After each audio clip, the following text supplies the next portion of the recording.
విద్యార్థులకి అండగా ఉంటూ అభయమిస్తూ యూనివర్సిటీలో ఉన్న విద్యార్థులు ఓయూవీసీ నిర్ణయాల కుట్రపూరితంగా భయాందోళనకు గురైనటువంటి వారికి అండగా నిలిచినటువంటి రాష్ట్ర ప్రభుత్వానికి ముఖ్యమంత్రి రేవంత్ రెడ్డి గారికి ప్రత్యేకంగా డిప్యూటీ సీఎం మల్లు భట్టి విక్రమార్కి కృతజ్ఞత తెలుపుతా ఉన్నాం విద్యార్థుల పక్షాన.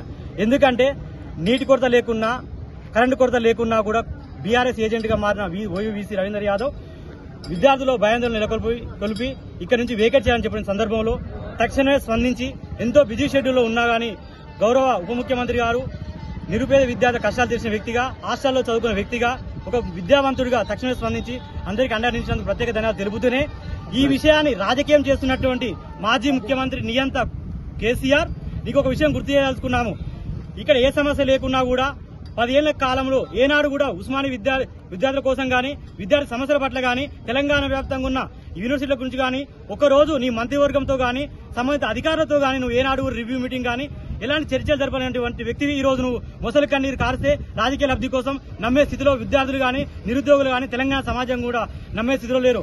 అలాగే ఒక విషయం గుర్తు చేస్తా ఉన్నాం, తెలంగాణ విద్యార్థులపైన కక్ష కట్టిన నువ్వు దశాబ్దాల కాలం క్రితం నువ్వు ఏనాడైతే ఉమ్మడి ప్రత్యేక తెలంగాణ రాష్ట్రంలో ఇక సికింద్రాబాద్ నియోజకవర్గంలో ప్రచారానికి వచ్చినప్పుడు కాంట్రాక్ట్ ఉద్యోగులను పర్మిట్ చేస్తున్నాడు. ఆనాడు ఉస్మానియా విద్యార్థులు మేమందరం నీకు హెలికాప్టర్లో చెప్పులు చూపిస్తే దాన్ని కక్షగా పెట్టుకుని నియామకాలు జరుపుకు చేసిన చరిత్ర నీది. కాబట్టి నువ్వు ఎలాగైతే తెలంగాణ రాష్ట్రము ఈ ప్రజాప్రభుత్వం తెలంగాణ విద్యా నిరుద్యోగుల ప్రభుత్వంగా ఏర్పడిందో ఇది ఎన్నో వేదికల ద్వారా రేవంత్ రెడ్డి గారు చెప్పడం జరిగింది.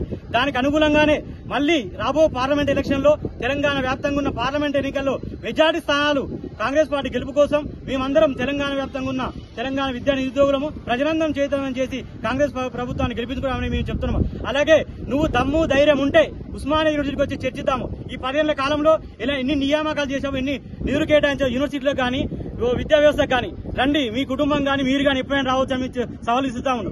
నీ చెంచాలుగా ఉన్న బాల్క సుమన్ కావచ్చు, గారి కిషోర్ కావచ్చు, ఈ విద్యార్థులు ఉన్న వాళ్ళు ఏనాడు కూడా మాట్లాడకుండా ఈ రోజు విద్యార్థి సమస్యలు ఉస్మానియా సమస్యలు గుర్తుకొస్తున్నాయి అంటాం. ఇప్పటి కూడా మీకు సాధారణంగా ఆహ్వానిస్తాం. ఇదే ఆర్ట్స్ కాలేజ్ గడ్డ మీద మనందరం చర్చకు సిద్ధంగా ఉన్నామని చెప్తున్నాం. కేసీఆర్ గారు మీ కళ్ళవల్లి మాటలు, నైవంతిక మాటలు ఈ తెలంగాణ సమాజం మారదు. ఇప్పటికైనా మారి ఈ ఆర్ట్స్ కాలేజ్ దగ్గర గానీ తెలంగాణ అమరవీర స్థూపమైన గన్పార్ దగ్గరకు వచ్చి క్షమాపణ కోరి ప్రతిపక్షంగా ఈ ప్రజాప్రభుత్వానికి విలువైన సూచనలు ఇస్తూ మీరు ఉండాలని మేము కోరుతా ఉన్నాం.